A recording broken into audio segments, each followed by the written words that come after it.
All right, everyone. So today we have Greg from Parkview Christian Church on here with us today.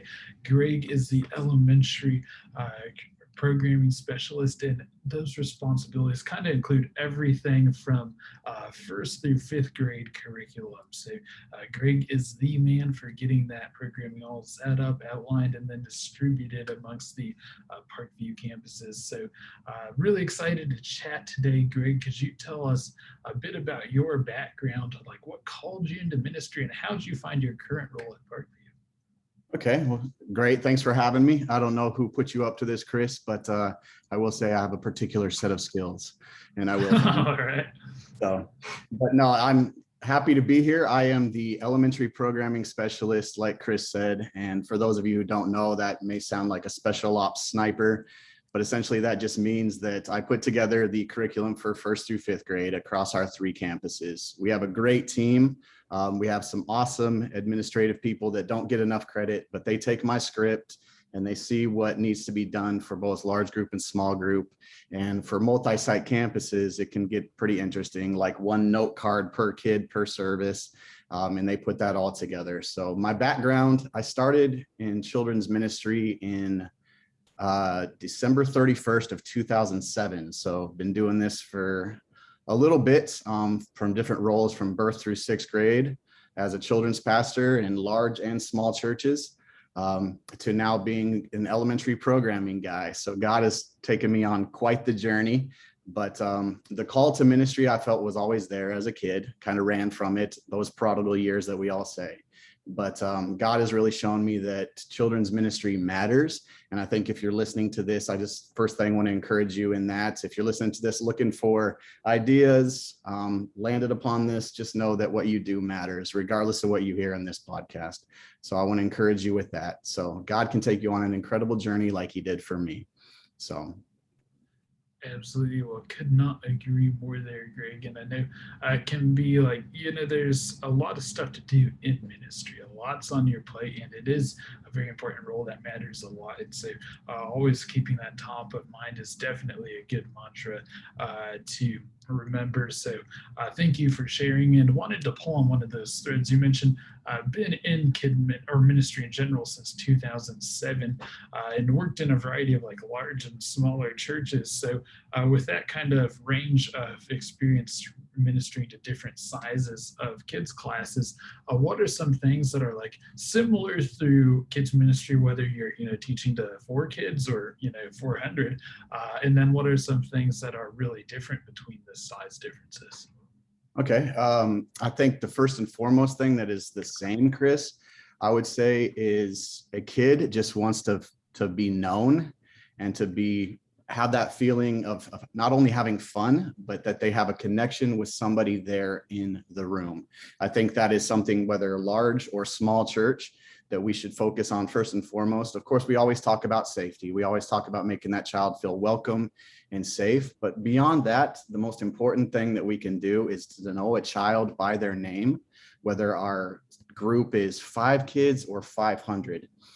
I love the 5 kids. Sometimes I miss it being at a larger church to be able to just like know every kid by name, and they come every single week. And we just have this awesome personal relationship with them because we're at First Assembly of wherever. But when you're at a multi-site campus where you have over 1,000 kids, sometimes that can be difficult, but it's equally as important. Some of the things that can change from small to large group is that you have to think outside the box, especially for a multi-campus. And that has caused me as a programmer to try to think things through simply. 2020 really taught me that. I think it taught a lot of us that. In March of last year, when the world shut down, we were all thinking of like, we have got to do something. We've got to give parents these things because they're stuck with the kids inside. And before you know it, you get burnt out and you feel like you're not engaging them, that they're not getting involved. And really, they're just burnt out on Facebook, burnt out on Zoom. So I think more than anything, whether large or small, to answer your question, is to be relational, to really know those kids by name and to do as best as you can to welcome them by name and have a personal relationship with them.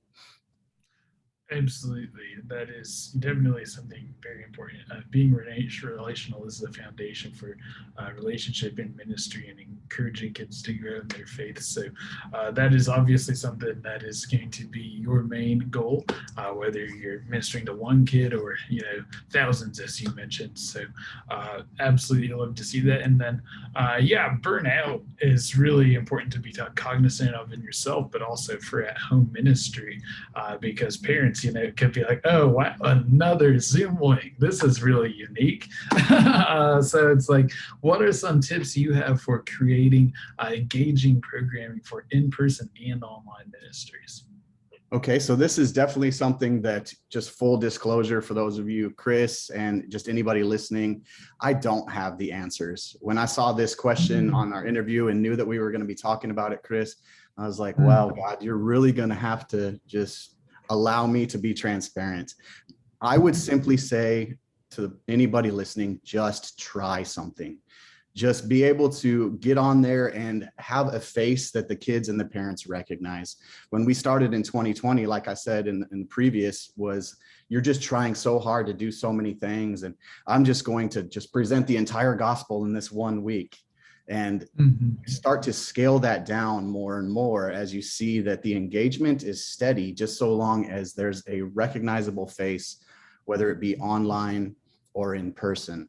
That's really what I've been looking at, Chris, in our online engagement, is just evaluating, is it even important for me to come on there and say, hey, Parkview kids, so glad that you're here. This month we're learning about confidence. We're saying that confidence is seeing yourself the way that God sees you. And it can be a very simple intro, but at least they see Mr. Greg that they recognize, that they've seen online, that they know teaches them the Bible story, and then coming out with an outro, praying over them and dismissing. So we've really tried to scale that back to where it's sustainable. So I think, being able to sustain a good presence online, because online's not going anywhere. I think we know that now. I think 2020 taught us that we all just immediately inherited an online campus in 2020, whether we liked it or not. So just being able to have something that is sustainable, even if it's just you getting on your webcam in brilliant 720p, those of you that are listening, and just say, hey, kids, so glad you're here for another week, telling them what they're learning and then calling it good. It's okay. Even if it is sending a playlist or link that you download from your curriculum or whatever you use, giving them something that they can have online is very important to sustain an engaging and consistent presence. In person is something that we're really evaluating because we're struggling with just volunteers being comfortable coming back. So that has been something where we've also had to kind of scale it back and keep it simple to where it's not just a bunch of supplies, but it's just more of a scaled down small group to where kids can really engage in conversation because they're there. They're there because they want relationship. They don't want a bunch of activities and games. They're there in person right now because they want that one-on-one relationship. So that's something that we've really looked at to keep it engaging and sustainable. Absolutely. Well, I mean, sustainable is kind of the overall key here, because, whether it's in person or online, you've got to do both, and you've got to do it in a way you can manage it and build those relationships. I was talking to one of our partners the other day, and he mentioned that putting the extra time in there to have like personal me, Mr. Greg, on the Zoom call or intro video introducing the lesson is key, because then when those kids come back into church, if they haven't been there in a while or even at all, maybe they joined your ministry online, they see you in a familiar face, and it's awesome. And with that note of just like doing something sustainably, there are no, one of my favorite venture capitalists has a saying, there are no silver bullets to a problem for your organization or challenge. There's just a lot of lead bullets, and you just gotta execute on it. So that is outstanding advice, Greg. Yeah, thank you. Absolutely. And with that said, what are some of the key values and important principles that you and the rest of the Parkview team operate by? Okay. Parkview's mantra as a whole is reach, raise, and release, simply meaning that we want to reach those that are far away from Christ, maybe don't have any background in Christianity as a whole. I grew up in Colorado, and then a majority of my ministry, Chris, and listeners was in the Bible Belt of good old Texas. And Okay. then God decided he wanted to call me up here to Chicagoland in Chicago, Illinois, in the south suburbs, in a area that's culturally 80% Catholic. So that reach was really a challenge for me because all my experience was Bible Belt, Bible Belt, Bible Belt understanding. And it's really kind of shown me that there is an understanding of Christianity and a value placed upon it, but the expectations that I culturally placed upon the people that God had called me to minister to was really different. And 4 years later, I'm still learning how to do that. So that is a definite principle, is to not project myself, I guess I would answer that first, upon people that I'm trying to reach, or expectations that I have, maybe because they don't have the same background or the same understanding or the same hunger or whatever word that we want to use to project upon them. To raise them up, the second thing, raise them up to just know Jesus. Children's ministry is so fun because you get a blank slate, everybody. You have just that blank dry erase board, and whatever you say or whatever you do or whatever principles, characteristics, or Bible stories that you share, it's like the first time that these kids are hearing it. And we get that opportunity to reach them, the very first opportunity to raise them up, to grow them in their understanding of who they are in Christ and their identity, and that he loves them and that he knew them while they were being formed in their mommy's belly. And he has a great purpose and a plan for their life. We get to raise them up in that. But there's also a challenge in children's ministry, you know, as kid men, we love that verse in the Bible that says it's better for a noose to be tied around our neck and thrown into the sea if we lead a child astray. Isn't that one of the most fun, kid ministers? But it's such a good challenge because we have an opportunity to raise these kids and then to release them. The most fun part for a kids minister is to release them in 5th or 6th grade or wherever we release them onto the next phase of their life, or to release them to do what they're called to do and to continue to grow in their relationship. That passing of the baton from children's ministry to youth ministry is something that's, I believe, is so important. And I'm glad to see more and more churches kind of seeing that phase as important, just not just sending them off and have fun in youth ministry, but just really having a good partnership. The term next gen, right, is something that we've seen in the body of Christ and in church in general more and more. And I think it's a good thing. So those are the values and principles. I hope I answered that for you, that we place: reach, raise, and release. Yeah, absolutely. Well, love the reach, raise, and release it. Not just because I'm a fan of alliteration, but yeah, that is, what the church is here to do in a nutshell, really. And as far as reaching, you mentioned, hey, it's a big demographic shift, like Bible Belt, Texas, Chicago, and so with that, I was talking to a partner, and they mentioned their church, they have something they call belong before you believe. So like get entered into the church, into that church community, because humans, regardless of what your faith is, you need community. And so what are some tips you have for maybe cultivating those initial relationships in that reach stage of things? Yeah, so we do something here at the church. It's called Rooted.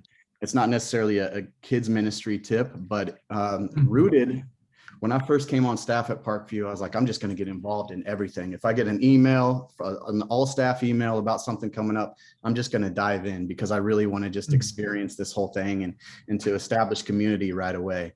And I would say to extend invites and also accept invites. Sometimes we get so frustrated because the casting call for kids volunteers from the senior pastor from the stage very rarely works. People want to have just a personal invite. And when you develop relationship with them, it can be super organic. It doesn't have to be filled with Christianese terms. That's one thing I've learned in the cultural demographic that I'm here. If you Christianese people in Chicago to death, they will see right through you. You get away with it a little bit more in the South with the bless your hearts and things like that. But just being more real and being authentic and being willing to be transparent and invite people and to have good and real relationships with them. We are slowly starting to get more volunteer trainings going as people get more comfortable coming in. And those are just a little bit more personal and kind of scaled down into different coaches and different teams and things like that, instead of one big, like I said, casting call. So scalability has really just been on our minds here lately. Absolutely. Well, that is super, super helpful to know, Greg. And with that said, it sounds like, volunteers are obviously on the docket of something. Every Kids Faster is always, working to recruit volunteers. What are some of your other like short and long term ministry goals?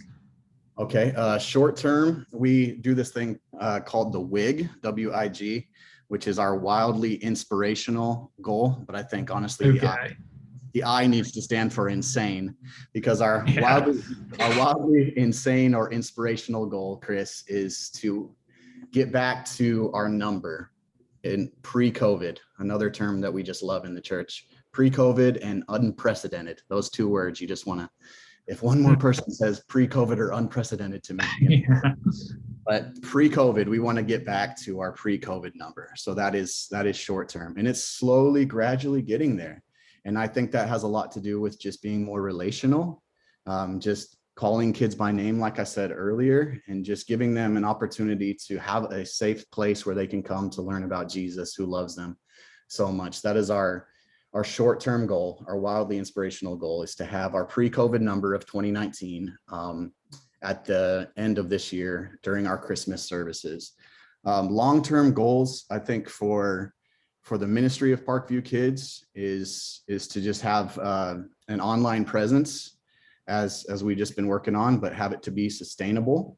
And for in-person, I'm working on doing just simple supplemental videos. I would encourage anybody listening to this, if you use a national curriculum like Orange or Grow or anything like that, having supplemental videos will help fill the space and have it be more engaging. And it'll take a little bit of weight off of your large group leaders. When you're multi-campus like we are, a lot of times you can't do those skits or puppets or things like that. And of course, I love all that and I miss it. But when you do it at such a large scale, a lot of times it just has to be what it is, with a leader up there that engages the kids, passes off to something that is pre-packaged, and then wraps it up into a nice package and dismisses them to small groups. So we've kind of looked at that in a sustainable form and adding supplemental videos to it. So that's a long-term goal, is to just continue to have supplemental stuff that is produced by Parkview. And I also would like to, I'd like to write a kids devotional book someday personally. So Okay.